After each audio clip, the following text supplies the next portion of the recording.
Assalamualaikum warahmatullahi wabarakatuh. Halo semuanya teman-teman, selamat siang, selamat datang kembali di channel kesayangan kita, channel Ilo Entry, dan masih bersama saya Ilo dimanapun teman-teman berada. Semoga teman-teman selalu dalam keadaan sehat walafiat, tanpa kekurangan satu apapun, dan dimurahkan rezekinya. Amin amin ya rabbal alamin. Doa terbaik untuk teman-teman semua ya. Dan pada kesempatan yang baik ini saya akan membawakan satu kisah dari penulis asal Jawa Timur, Via Cornelia. Wow. Dan kisah kali ini akan mengisahkan tentang salah satu santet yang paling mematikan, santet yang berasal dari Jawa Timur, santet brojo. Jadi santet brojo ini teman-teman adalah salah satu jenis santet yang sangat berbahaya, dan ini disalurkan melewat jalur tanah teman-teman. Dan juga santet brojo ini adalah salah satu santet yang sulit dilacak keberadaannya, sehingga si pengirim santet ini, wah, sulit sekali untuk dilacak siapa pengirim santet ini. Pastinya makin penasaran kan? Tapi sebelum kita masuk ke dalam kisahnya, buat teman-teman yang mungkin belum subscribe channel Ilo Entry, yuk bisa diklik dulu tombol subscribe. Jangan lupa lonceng notifikasinya juga dinyalakan, agar teman-teman selalu mendapatkan notifikasi dari konten-konten yang akan kami upload selanjutnya. Gak pakai berlama-lama lagi, langsung saja kita masuk ke dalam kisahnya. Dari halaman belakang rumah Bang Ilo, kita menuju ke Jawa Timur.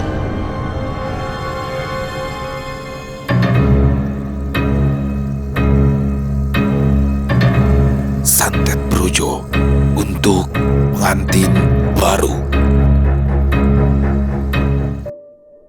Jember, Jawa Timur, sekitaran tahun 2000-an. Jambearum adalah sebuah desa yang berada di paling utara Puger, penghubung antara Kecamatan Puger dan Kecamatan Balung. Begitu, suasana di Jambearum tampak asri, jalanan sudah ramai, anak-anak yang akan berangkat bekerja ada juga, para orang tua yang hendak mengais rezeki. Di sebuah gang yang cukup besar, terdapat deretan rumah-rumah warga yang seragam, halaman luas, tumbuhan menghiasi setiap halaman. Setiap pagi, semua orang akan sibuk memulai aktivitasnya. Seperti salah satu rumah yang cukup besar di antara rumah-rumah lainnya. Rumah itu memiliki halaman yang cukup luas. Pohon mangga, nangka, dan rambutan tumbuh di sebelah kiri rumahnya, sementara di sebelah kanannya terbangun sebuah garasi mobil. Rumah itu adalah milik pasangan muda yang baru saja menikah. Dia adalah Yanto dan Novi. Dari ibunya yang sudah meninggal, Yanto memiliki warisan sawah, beberapa kedok, dan juga rumah yang ia tempati saat ini. Sementara ayahnya menikah lagi saat ini dengan wanita yang berasal dari Puger. Novi sendiri adalah seorang guru honorer yang baru beberapa tahun mengabdi. Sementara itu Yanto bekerja di salah satu perusahaan di Jember dan memiliki jabatan tinggi. "Mas, ini bawa sarapannya. Ayo udah jam 6 loh, nanti terlambat," seru Novi dari arah dapur. Wanita itu masih mengenakan daster dan belum siap-siap, sebab jarak sekolah dan rumahnya tidak begitu jauh. Yanto keluar dari kamarnya dan sudah rapi mengenakan seragam, sepatu, jam tangan. Juga ia menyisir rambutnya lalu sarapan. Sementara Novi sudah masuk ke kamar mandi untuk siap-siap. Seperti itulah aktivitas pasangan muda itu. Dan kini semuanya sudah berangkat bekerja.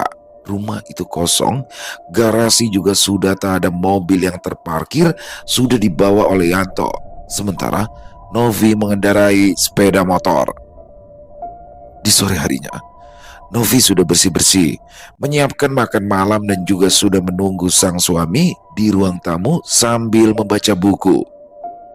Tak lama kemudian, terdengar suara deru mobil masuk ke halaman rumahnya. Novi beranjak lalu membuka pintu. Saat itu Yanto sudah masuk ke garasi.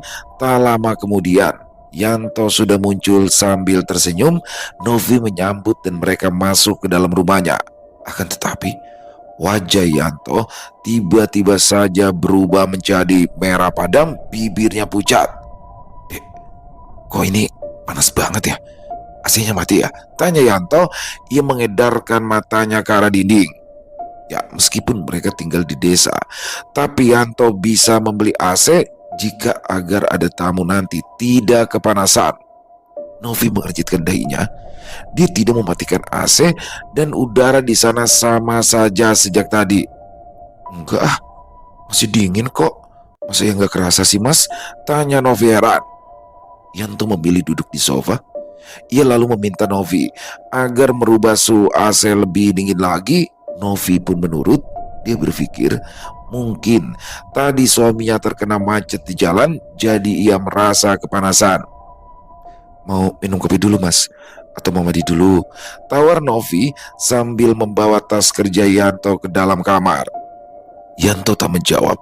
Dia merasa udara di ruang tamu semakin panas, hawa dingin dari AC seakan kalah tak ada apa-apanya. Aduh, kayaknya AC kita ini kotor dek. Gak dingin ini. Coba besok kalau libur aku panggil tukang AC. Seru Yanto lagi. Ya mas, udah mandi dulu aja sana. Jawab Novi yang saat itu sudah keluar dari kamar sambil menenteng handuk. Yanto pun menurut. Ia langsung saja bangkit menuju kamar mandi. Mungkin dia kelelahan, jadi udara terasa panas, apalagi tadi ia sempat bertemu klien penting yang cukup menguras energi. Yanto mulai mengguyur badannya dengan air dengan gayung. Beberapa kali ia menyiramkan air, berharap bisa mengusir rasa panas yang mendera. Tapi aneh, rasa panas itu justru semakin menjadi-jadi. Dek, Dek, panggil Yanto sambil melongokkan kepalanya keluar. Tak lama kemudian, Novi muncul dari arah ruang tengah. Ada apa sih mas? Tanya Novi. Yanto mengusap keningnya dari keringat, wajahnya semakin memerah. Kamu ada es batu gak dek? Kalau ada aku minta 3 dong, sama sekalian ambilkan ember. Ini airnya panas, badanku jadi makin panas deh, pinta Yanto. Novi hanya menggelengkan kepala. Ada-ada saja tingkah sang suami. Air di dalam kamar mandi itu dingin seperti biasa. Bahkan saat tadi Novi mandi juga terasa dingin. Tapi kini sang suami malah meminta es batu. Ya, tunggu ya mas. Novi segera mengambil air dan ember lalu menyerahkannya kepada Yanto. Tak lama kemudian, Yanto muncul dari dalam kamar mandi dengan handuk yang dililitkan di pinggang. Wajahnya masih memerah seperti kepiting rebus. Aduh, kok masih panas ya dek? Kenapa ya aku ya? Tanya Yanto heran pada istrinya. Dia merasa aneh karena tubuhnya masih terasa panas meskipun sudah mandi dengan es batu. Novi hanya menggelengkan kepala sambil terus sibuk memasak. Gak tahu mas, udah sholat aja dulu biar gak panas. Siapa tahu habis sholat nanti gak panas lagi. Jawab Novi. Sebab akhir-akhir ini suaminya malas beribadah. Yanto menoleh ke arah jam yang bertengger di dinding ruang tamu. Dia melihat bahwa waktu asar masih ada. Tanpa berpikir panjang, Yanto langsung bergegas mengambil air wudhu dan segera melaksanakan sholat asar. Benar saja, setelah selesai sholat, badannya tidak lagi terasa panas seperti tadi. Bahkan ia merasa tubuhnya sangat dingin dan menggigil. Setelah selesai sholat, Yanto segera menghampiri istrinya yang sudah menata makan malam di meja makan. Aroma masakan yang lezat langsung menusuk hidungnya, membuatnya merasa lapar. Dek, aku kecilin AC-nya. Dingin banget ternyata ini, ujar Yanto sambil berjalan menuju ke arah ruang tamu. Ia merasa kedinginan karena AC di ruang tamu terlalu dingin. Setelah mengatur suhu AC kembali normal, Yanto duduk di sofa sambil menunggu waktu maghrib tiba. Dia merasa tenang dan juga nyaman setelah melaksanakan sholat tadi dan tubuhnya tak lagi terasa panas. Namun, dia masih merasa sedikit aneh dengan kejadian yang baru saja dialaminya. Novi menyusul Yanto dan kini ia duduk tepat di sofa sebelah Yanto. Kamu itu habis ngapain sih mas? Pulang-pulang kok panasan gitu? Habis jemur di sawah? Tanya Novi heran. Ia merasa aneh karena suaminya pulang dengan kondisi berkeringat dan wajah yang merah, seperti habis beraktivitas berat di bawah terik matahari dan juga AC yang dingin dikatakan tak terasa. Yanto hanya menggedikan baunya. Dia sendiri masih bingung, mencoba mencari tahu kenapa tiba-tiba merasa kepanasan setelah ia masuk rumahnya. Padahal sejak tadi di dalam mobil ia merasa biasa saja, atau mungkin karena sejak tadi ia terus-menerus minum air es sehingga ketika masuk rumah tubuhnya bereaksi dan merasa kepanasan. Tak lama kemudian, suara azan maghrib terdengar berkumandang. Yanto dan Novi segera mengambil air wudhu dan melaksanakan sholat maghrib berjamaah. Setelah itu, mereka pun makan malam bersama dan mulai sibuk dengan urusan pekerjaan masing-masing. Yanto kembali berkutat dengan laptopnya, sementara Novi membereskan rumah, dan tiba-tiba saja dada Yanto terasa sesak dan nyeri, nafasnya memburuk. "Dek, kok dadaku sakit ya?" tanya Yanto, tiba-tiba suaranya bergetar. Novi menoleh ke arah Yanto. Dia terkejut melihat wajah suaminya yang pucat pasi. Tanpa berpikir panjang, Novi langsung beranjak dari tempat duduknya dan mengambil air hangat. Dia berharap dengan meminum air hangat, dada Yanto tak lagi terasa sesak. Akan tetapi, kondisi Yanto tak kunjung membaik. Sesak di dadanya tetap terasa dan bahkan semakin parah. Yanto bersandar di sofa sambil memegangi dadanya yang semakin terasa sakit. Nafas Yanto sudah mulai memburu dan tersengal. Dadanya terasa sangat sakit, seperti ditusuk-tusuk dari dalam. "Dek, aku kok sesak nafas ya? Dek, tolong dek," seru Yanto dengan nada panik dan ketakutan. Novi menghela nafas panjang. Ia merasa khawatir dengan kondisi suaminya. Dengan sigap, Novi masuk ke dalam kamar, mengambil jaket, tas, dompet, dan kunci mobilnya. Ia memapa tubuh Yanto dan membawanya keluar rumah. Dia akan segera membawa suaminya ke dokter agar bisa mendapatkan pertolongan medis secepatnya. Novi yakin bahwa suaminya membutuhkan nebulizer untuk membantu pernafasannya. Beberapa saat kemudian, mereka berdua akhirnya sampai di rumah Dokter Zakaria. Dokter Zakaria adalah seorang dokter yang cukup terkenal di desa tersebut. Dia memiliki banyak pasien dan sudah memiliki ruangan khusus di rumahnya yang difungsikan sebagai klinik. Beruntung, saat itu klinik Dokter Zakaria masih sepi. Yanto pun segera mendapatkan penanganan. Yanto sudah dinebulizer untuk membantu pernafasannya. Sambil menunggu proses itu, Novi meminta Dokter Zakaria untuk memeriksa lebih lanjut penyebab suaminya tiba-tiba merasa kepanasan setelah pulang dari kantor dan kemudian mengalami sesak napas. "Dok, gimana kondisi suami saya, dok? Kenapa tiba-tiba dia kayak gitu?" tanya Novi cemas saat sudah duduk di depan meja dokter. Dokter Zakaria tersenyum menenangkan. "Gak apa-apa Mbak Nov, Mas Yanto ini kecapean aja. Mungkin juga karena polusi udara yang terlalu banyak dan juga minum minuman bersoda. Lebih hati-hati saja ya, dijaga pola makan dan istirahat yang cukup," jawab Dokter Zakaria. Setelah selesai dan kondisi Yanto sudah membaik, mereka berdua pun memutuskan untuk pulang ke rumah. Hari sudah semakin malam. Jalanan pun semakin sepi, hanya ada beberapa orang saja yang berlalu lalang di jalan. Suasana malam itu terasa sunyi dan mencekam. Setelah sampai di rumah, Yanto dan Novi segera masuk ke dalam rumah mereka yang sederhana namun terasa hangat dan nyaman. Novi yang sudah merasa sangat lelah setelah seharian bekerja dan ditambah lagi harus mengantar Yanto ke dokter, memutuskan untuk tidur terlebih dahulu karena besok dia masih harus mengajar dan harus bangun pagi untuk mempersiapkan segala sesuatunya. "Tidur mas, aku capek banget. Besok harus jaga anak-anak ujian. Ini airnya aku taruh di atas nakas ya.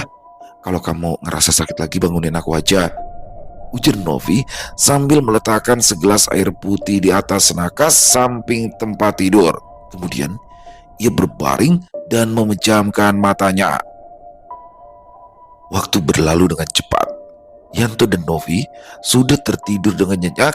Yanto sudah tidak merasa sesak nafas dan tubuhnya juga tidak terasa panas lagi. Mungkin ini adalah efek dari obat yang diberikan oleh dokter Zakaria. Keesokan harinya, saat waktu subuh tiba, seperti biasanya, Novi akan bangun lebih awal untuk menyiapkan sarapan dan bekal untuk sang suami.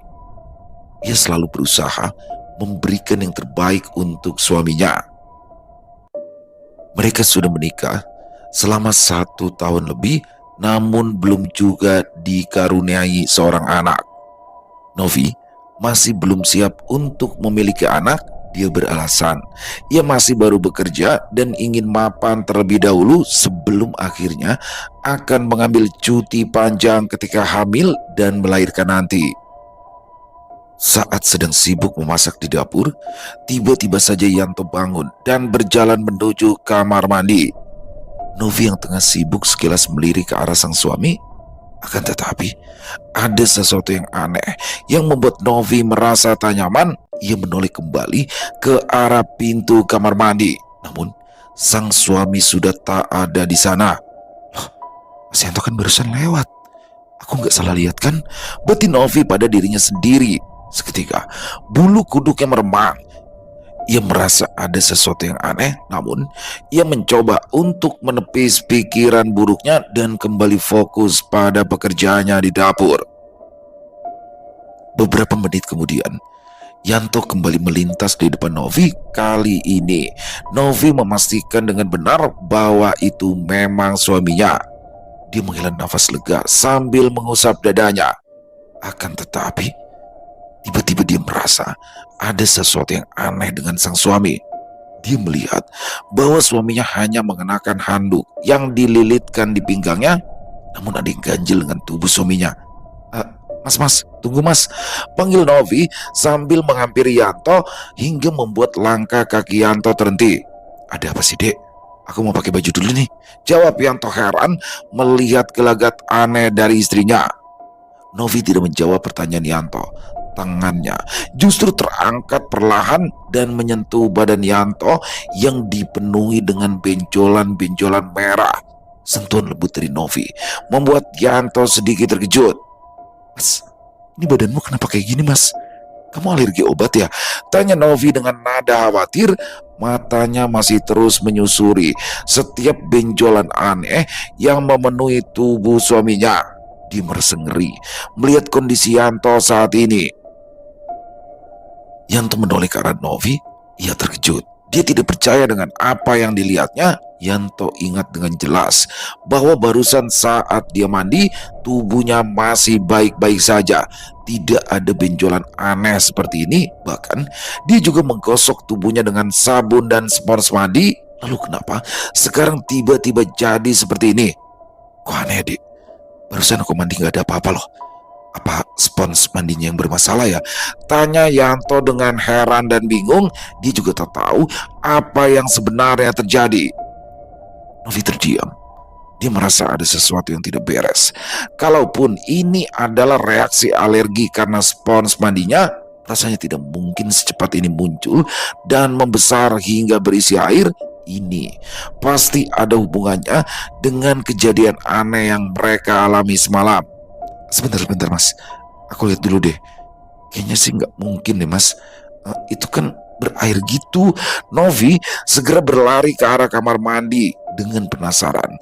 Ia mencoba menggosokkan spons itu ke tangannya. Dia menunggu beberapa saat, namun tidak terjadi apa-apa. Novi segera keluar dari kamar mandi dan menghampiri sang suami yang masih berdiri di depan cermin sambil meraba benjolan-benjolan aneh di badannya yang semakin membesar. Tuh mas, aku nggak apa-apa loh mas, aku gosokin spons. Kayaknya kamu alergi obat deh. Coba kamu nggak usah kerja dan pergi ke rumah sakit aja ya. Langsung ke dokter spesialis kulit aja.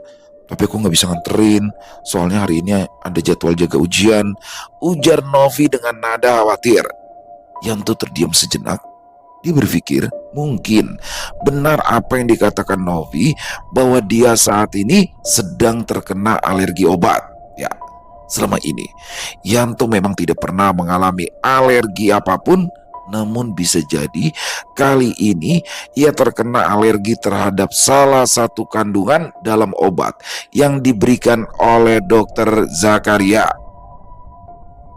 Ya sudah, aku mau telepon kantor dulu. Kamu siap-siap aja dulu. Nanti kalau ada apa-apa baru aku telepon, ujar Yanto yang tidak mau merepotkan sang istri. Yanto masuk ke dalam kamar dan berganti pakaian. Dia juga sudah menelpon kantor untuk memberitahukan kondisinya. Bahkan dia juga memfoto badannya yang bentol-bentol agar mereka yakin bahwa ia benar-benar sakit dan tak bisa masuk kerja. Tak lama kemudian, Novi muncul dari kamar mandi. Dia sudah selesai mandi dan berpakaian rapi untuk pergi mengajar. Namun, Novi terkejut saat melihat kondisi suaminya saat ini. Seluruh tubuh Yanto dipenuhi oleh bentol-bentol merah yang besar dan mengerikan. Tidak hanya di lengan dan badan, tapi hampir di seluruh tubuhnya. Bahkan di wajahnya juga terdapat bentol-bentol yang membuatnya tampak mengerikan. Ya Allah mas, kenapa jadi malah kayak gini sih? Ya ampun, gimana ya? Aku jadi bingung deh. Tapi aku juga gak mungkin ninggalin anak-anak ujian, terus kamu malah tambah parah kayak gini, ujar Novi dengan wajah panik. Di satu sisi, dia harus menjalankan tugasnya sebagai guru untuk mengawasi ujian anak-anak. Namun di sisi lain, dia juga merasa bertanggung jawab untuk menjaga dan merawat suaminya yang sedang sakit. Yanto hanya terdiam dan menundukkan kepala. Dia merasa bersalah karena telah membuat istrinya khawatir dan bingung. Yanto pun memutuskan untuk keluar rumah sejenak menenangkan diri. Dia sudah tidak nafsu untuk sarapan dan tiba-tiba saja terdengar suara pintu yang diketuk dari luar. Dengan langkah gontai, Yanto segera bergegas membukakan pintu. Namun dia terkejut saat melihat siapa yang berdiri di hadapannya. Ada apa? Kamu datang ke sini? Tanya Yanto dengan nada ketus dan dingin. Dia tidak suka dengan kehadiran wanita itu di rumahnya. Wanita yang ada di hadapan Yanto hanya terdiam dan menundukkan kepalanya. Di tengahnya, terlihat ia menenteng sebuah rantang nasi. Wajahnya tampak datar dan tanpa ekspresi. Namun, Yanto bisa melihat ada ketakutan dan gelisah yang tersembunyi di dalam hatinya. Novi, yang baru saja selesai memakai baju, sontak keluar dari kamar dan bertanya dengan nada penasaran. Siapa sih mas? Kok gak disuruh Ucapan Novi terhenti saat dia melihat siapa yang berdiri di hadapan suaminya. Wajahnya langsung berubah menjadi tegang. Wanita itu adalah Wulan, seorang wanita muda yang usianya tak terpaut jauh dengan Yanto. Dia adalah istri kedua dari ayah Yanto dan mereka menikah 2 bulan setelah Yanto dan Novi menikah. Pernikahan ayahnya dengan Wulan memang sempat membuat Yanto merasa kecewa dan marah. Aku tanya sekali lagi, ngapain kamu kesini? Suara Yanto meninggi dan terdengar lebih tegas. Dia semakin kesal karena wanita itu tidak menjawab pertanyaannya. Novi menghampiri Yanto dan mengusap pundak sang suami dengan lembut. Dia mencoba menenangkan emosi suaminya. Mas, masih pagi, gak baik kayak gini. Tante, ayo silakan masuk, ujar Novi dengan nada sopan dan ramah. Dia berusaha untuk tetap tenang dan bersikap baik meskipun ia merasa tidak nyaman dengan kehadiran Wulan di rumahnya. Yanto mengalah. Ia langsung beranjak dan duduk di sofa sambil melipat kedua tangannya. Sementara itu, Wulan melirik ke arah Yanto. Dia heran, kenapa anak tirinya itu seperti itu wajahnya. Novi, yang saat itu sudah bersiap-siap duduk sejenak di hadapan Wulan. Ada apa ya Tan? Maaf, aku buru-buru, ada perlu? Tanya Novi berharap wanita itu akan segera pulang. Wulan menelan ludahnya secara kasar. Nov, Tante cuma mau antar makanan ini. Kebetulan Tante sempat masak banyak, jawab Wulan diri. Makanan apa? Makanan isi guna-guna atau santet? Kenapa kamu lirik-lirik kayak gitu? Hah? Apa jangan-jangan ini semua ulah kamu ya? Yanto menyela. Wulan tersentak kaget. Novi masih menyentuh tangan Yanto dan menggelengkan kepalanya, memberikan isyarat agar ia jangan terpancing emosi. Makasih ya tante, maaf aku harus berangkat kerja dan Mas Yanto mau pergi ke dokter kulit, dia mau periksa, ujar Novi lagi. Wulan akhirnya pulang dengan perasaan kecewa, sementara Novi menyesal. Dia tak berniat untuk mengusir Wulan, namun sang suami yang marah besar membuat ia harus bertindak seperti itu. Saat itu, Yanto sudah mulai berangkat ke dokter spesialis, sementara Novi berangkat ke sekolah. Sementara itu, Wulan ternyata belum pulang. Dia masih berdiri menatap anak tiri dan menantunya pergi. Padahal aku datang ke sini mau pinjam uang. Ya sudahlah kalau begitu, batin Wulan yang segera pergi. Tak butuh waktu lama, Yanto akhirnya tiba di rumah sakit. Dia pun sudah mulai mengantri di depan ruangan poli kulit. Namun, tiba-tiba saja Yanto merasakan gatal yang luar biasa di seluruh tubuhnya. Nafasnya memburu. Yanto panik dan bingung. Ia segera bangkit dari tempat duduknya dan bergegas menuju kamar mandi. Saat dia bercermin, Yanto melihat bahwa benjolan-benjolan di tubuhnya sudah mulai mengeluarkan cairan bening.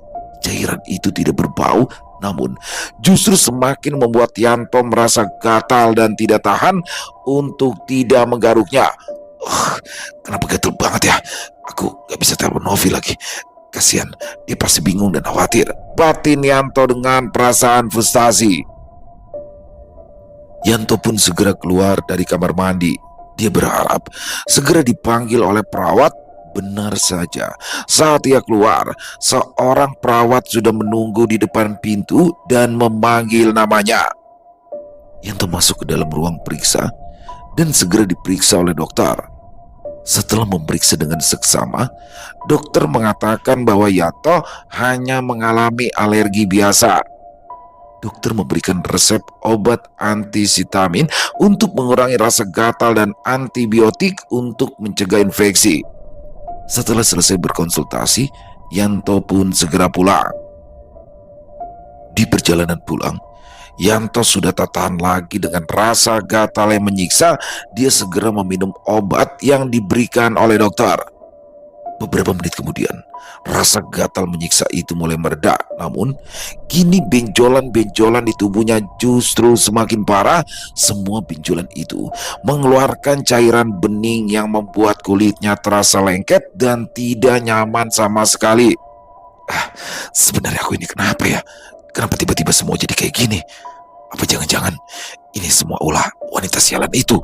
Geram Yanto sambil bertanya pada dirinya sendiri. Yanto mulai berpikir bahwa penyakit aneh yang sedang dideritanya ini mungkin ada hubungannya dengan kedatangan Wulan. Dia merasa ada sesuatu yang tidak beres dengan sosok wanita itu. Yanto mulai berpikir mungkin saja Wulan datang untuk memastikan apakah santet yang ia kirim bekerja dengan baik.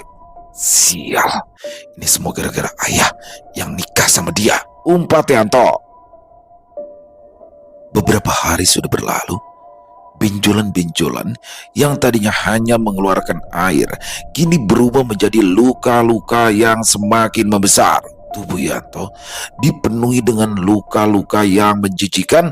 Kulitnya tampak memerah, meradang, dan mengeluarkan bau yang tidak sedap. Novi pun semakin bingung dan putus asa. Dia tidak tahu lagi bagaimana cara untuk mengobati suaminya. Sementara itu, Yanto yang tubuhnya semakin dipenuhi dengan luka-luka tidak bisa bekerja.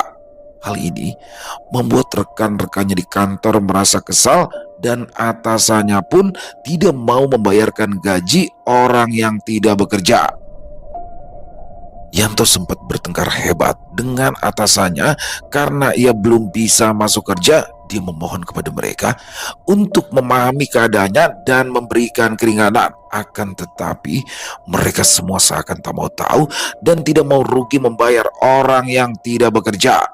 Padahal Yanto sudah cukup lama bekerja di perusahaan itu dan selalu memberikan yang terbaik. Akan tetapi mereka seakan tak punya hati sama sekali dan tidak peduli dengan penderitaan yang dialami oleh Yanto.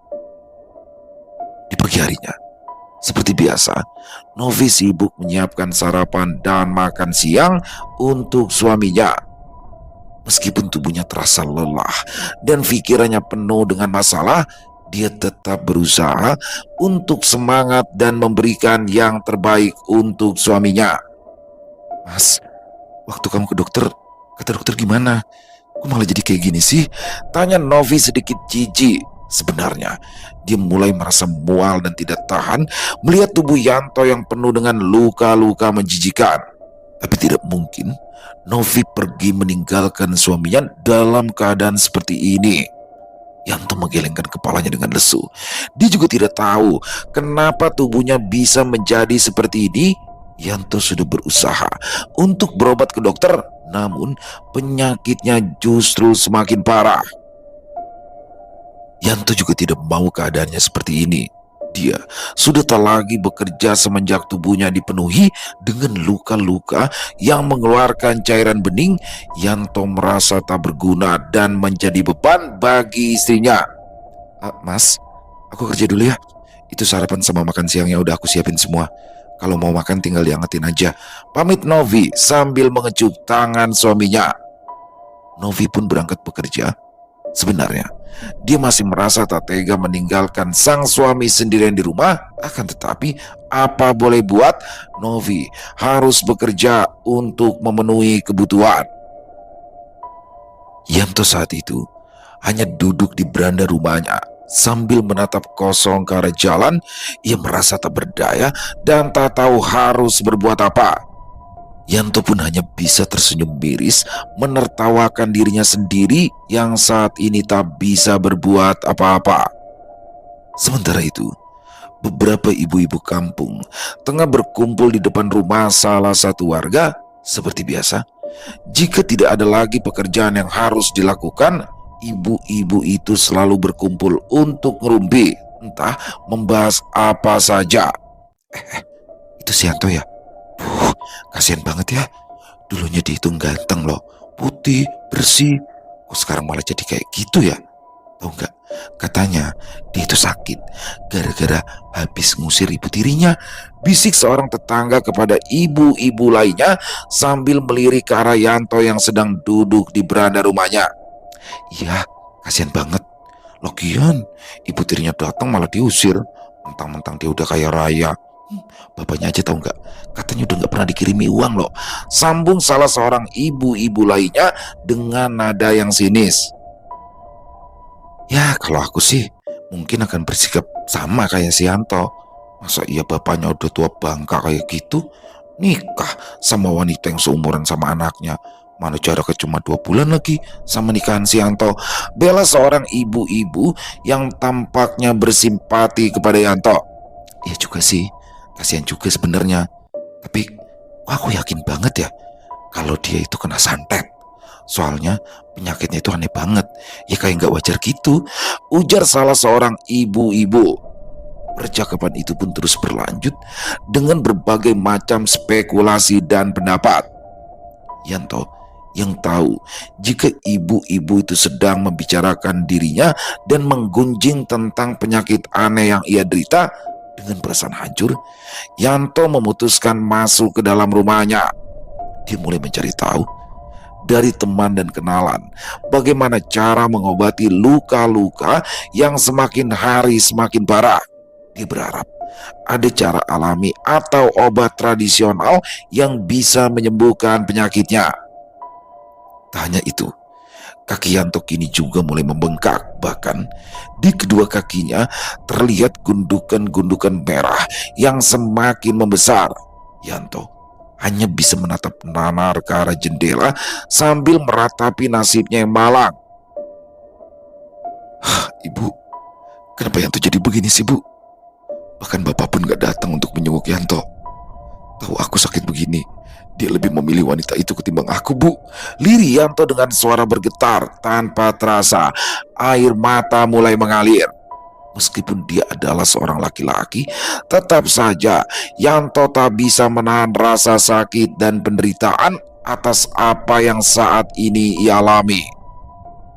Sementara itu di sekolah, Novi sedang sibuk mengajar. Bel istirahat berbunyi, Novi duduk di kursinya dan mulai menghubungi sang suami. Bu Novi, ngapain?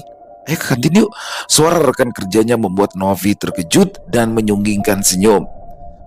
Gak dulu bu, saya lagi telepon suami. Duluan aja ya, tolak Novi halus. Bu Novi kenapa sih? Suaminya belum sembuh ya? Udah dibawa ke dokter belum? Tanya rekan kerjanya itu sambil duduk di depan Novi. Novi hanya menganggukkan kepalanya. Udah dibawa ke dokter, tapi hasilnya gak ada apa-apa. Udah dikasih obat juga, udah pindah-pindah dokter, tapi hasilnya begitu-gitu aja. Ya, aku jadi kasihan sama Mas Yanto, jawab Novi. Rekannya itu mengusap lengan Novi lembut. Sabar ya Bu Novi, atau coba dibawa ke orang pinter deh. Kali aja itu penyakit non medis, kita kan juga gak tahu.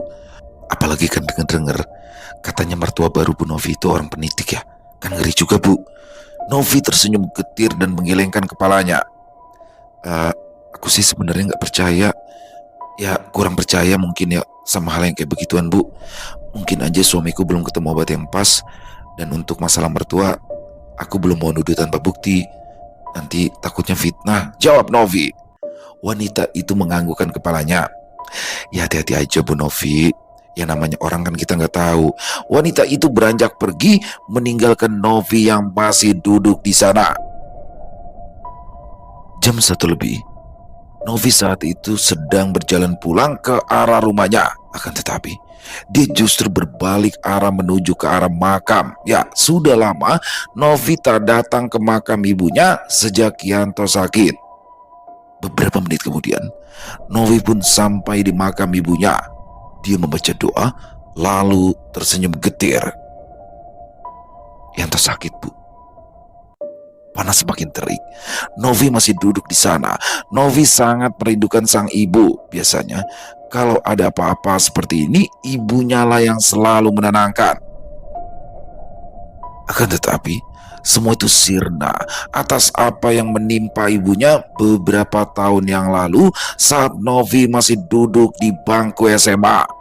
Saat itu ibunya tengah naik sepeda pulang dari rumah orang tuanya yang sakit. Akan tetapi kejadian naas menimpa ibunya, tertabrak mobil dan meninggal dunia di tempat. Akan tetapi orang yang menabrak justru lari dan tak bertanggung jawab. Hidup Novi pun semakin kacau dan hancur saat itu. Beruntung setelah itu ia bertemu dengan Yanto, kakak kelasnya yang selalu menghibur Novi dan saat ini menjadi suaminya. Setelah cukup lama berada di makam, Novi pun memutuskan untuk pulang. Dia khawatir dengan keadaan Yanto. Beberapa saat kemudian Novi pun sudah sampai di rumah. Ia masuk melalui pintu samping dan mencari keberadaan sang suami. Saat itu sang suami tengah duduk di kursi roda sambil menatap keluar melalui jendela. Mas, udah makan? Tanya Novi sambil meletakkan tasnya. Yanto menggelengkan kepalanya. Belum lapar dek, jawab Yanto singkat. Novi menggelengkan kepalanya. Ia segera menuju ke ruang makan dan membawakan sepiring nasi dan lauk untuk Yanto. Makan mas, kamu kalau kayak gini terus ya gak bakal sembuh-sembuh dong, ujar Novi. Tiba-tiba saja dari arah luar mereka mendengar suara deru sepeda motor yang berhenti tepat di depan rumah Yanto. Dia adalah Rozak, ayah dari Yanto dan Wulan, istri mudanya. Yanto mendengus kesal. Dia hanya butuh sang ayah, bukan wanita itu. Novi membukakan pintu untuk kedua orang tua Yanto. Dia tersenyum dan menyalami mereka. Gimana keadaan Yanto? Maaf Yanto, Bapak beberapa hari ini belum bisa kesini karena Bapak juga sakit, ujar laki-laki itu. Ya seperti itu Pak, udah dibawa ke dokter tapi hasilnya sama aja. Luka-lukanya aneh, sembuh sebentar lalu pindah ke tempat lain. Di punggungnya juga banyak. Kadang Novi bersihin itu sampai ada ulatnya. Jelas Novi dengan suara putus asa. Rozak mendekat dan menyentuh tangan anaknya. Kita pergi ke kiai atau ke orang pintar saja kalau begitu. Kasihan suami kamu itu. Kalau begini terus, bapak nggak mau kehilangan dia, ujar Rozak, air matanya mengalir. Novi hanya terdiam. Entah kenapa, dia tidak mau membawa suaminya ke kiai ataupun ke orang pintar. Menurutnya, sakit suaminya ini adalah sakit medis. Gak usah dulu deh pak, Mas Yanto itu baunya busuk. Kalau sampai dibawa ke kiai atau orang pintar, terus ada yang cium baunya, malah jadi omongan. Lebih baik ke dokter aja, jawab Novi. Wulan sebenarnya setuju dengan pendapat Novi. Rozak terdiam. Dia tak bisa melihat anaknya seperti ini. Rozak pun berniat membawa Yanto keesokan harinya. Di malam harinya, saat tengah duduk di depan televisi, Novi membawa map dan meminta Yanto untuk tanda tangan. Katanya itu adalah surat-surat kesetujuan Yanto untuk Novi agar bisa ikut tes CPNS. Tanpa banyak bicara, Yanto menandatangani semua itu. Setelah itu, tiba-tiba saja Yanto batuk-batuk keras dan batuknya mengeluarkan darah. Darah segar keluar dari mulut Yanto. Novi yang saat itu baru saja selesai meletakkan map langsung menghampiri Yanto. Duh mas, kok muntah gini sih? Kenapa muntahnya di sini lagi? Ampun, kan aku capek mas, jadi harus ngepel lagi dong. Gerutu Novi kesal. Seharian dia sudah bekerja dan kini harus membersihkan bekas muntahan Yanto. Yanto terdiam. Dia heran, kenapa tiba-tiba saja Novi berubah seperti itu? Apakah Novi sudah mulai lelah dan sudah ada orang lain yang menjadi penggantinya? Novi mulai membersihkan muntahan itu dengan sesekali mengentakkan kakinya. Nov, kamu kenapa sih? Maafin aku ya, kalau aku sudah ngerepotin kamu, ujar Yanto. Suaranya serak, tubuhnya juga terasa lemas. Novi berdiri sambil berkecak pinggang. Mas kira aku kenapa? Seharian mas, aku kerja banting tulang, sampai rumah masih harus ngurusin kamu mas. Kenapa sih mas? Kamu itu nyusahin banget jadi orang, bentak Novi sehingga membuat Yanto semakin kaget. Novi memicingkan matanya. Dia seakan bisa membaca pikiran Yanto. Kenapa? Kamu kaget mas? Kamu kaget kalau aku kayak gini? Mikir dong mas, mana ada sih wanita yang mau kayak aku kayak gini? Baru nikah, udah harus ngurus suami yang sakit-sakitan kayak kamu. Nyusahin banget. Kalau mau mati-mati aja mas, pakai lama-lama banget, sambung Novi lagi yang mulai memperlihatkan sifat aslinya. Yanto terkejut, dia sangat syok. Dia kembali terbatuk dan darah kembali keluar dari mulutnya. Aduh mas, pakai acara muntah lagi. Hah? Mau mati aja, pakai drama banget sih. Mas, sekarang kamu tahu kan gimana rasa sakitnya? Kamu inget gak? Kamu inget gak kalau kamu itu pernah melenyapkan nyawa orang lain dengan cara tabrak lari? Kamu pikir aku gak tahu mas? Kalau itu kamu, aku masih hafal nomor plat orang yang nabrak itu. Dan itu kamu.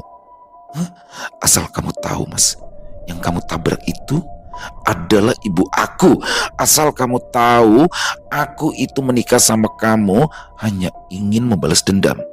Ingat mas, nyawa dibayar dengan nyawa, bisik Novi. Suaranya membuat tubuh Yanto semakin limbung. Kamu jahat Nov. Kamu jahat. Aku itu gak cinta loh mas sama kamu sebenarnya. Oh iya, makasih ya. Barusan kamu sudah tanda tangan dan semua harta ini udah jatuh ke tangan aku. Selamat menempuh ajalmu ya Mas Yanto. Oh iya, satu lagi. Aku sengaja beli santet brojo dari dukun di Puger supaya kamu matinya pelan-pelan. Saat itu, Yanto kembali terbatuk dan semakin banyak mengeluarkan darah. Lalu dia terjatuh di atas lantai, kemudian tak sadarkan diri. Novi segera keluar dan berteriak mencari pertolongan. Setelah semua warga datang, ternyata Yanto sudah meninggal dunia.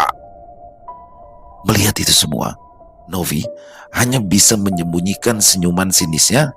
Dalam hatinya dia berucap, nyawa dibayar dengan nyawa. Semoga ibu tenang di alam sana. Selesai. Wow, luar biasa kisahnya dari Via Cornelia ya. Santet Brojo, bener-bener mengerikan santetnya. Efeknya juga, mengerikan banget tuh.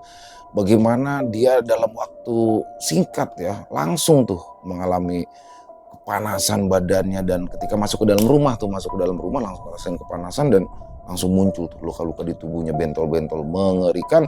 Dan ketika dibawa ke dokter, di situ tidak terdeteksi teman-teman ya.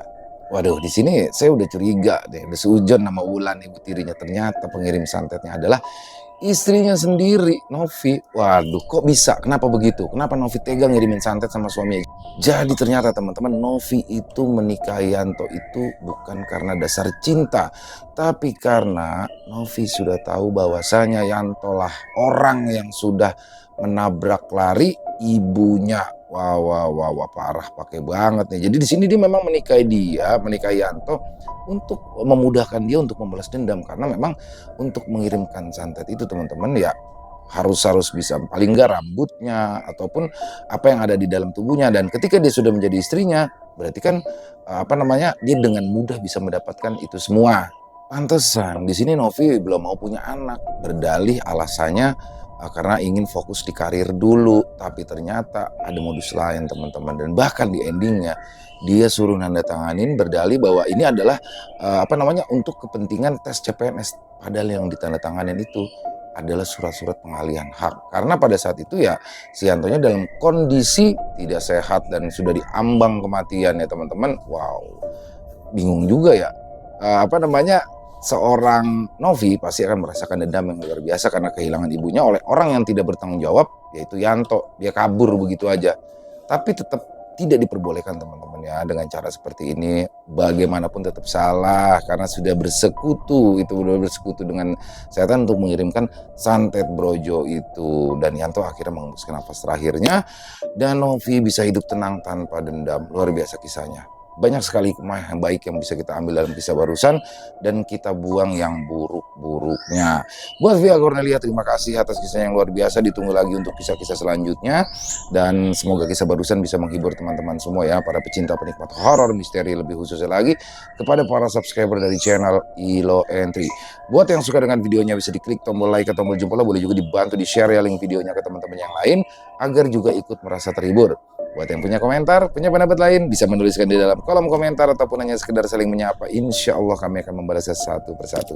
Di akhir kata, saya Ilo mengucapkan permohonan maaf apabila mungkin dalam pembawaan kisahnya barusan ada kata-kata saya yang salah ataupun ada kata-kata saya mungkin yang kurang berkenan. Saya mohon dibukakan pintu maaf yang seluas-luasnya. Sampai berjumpa lagi di konten-konten kami selanjutnya, masih bersama saya Ilo di channel Ilo Entry. Salam sehat sukses selalu untuk kita semua. Wassalamualaikum warahmatullahi wabarakatuh.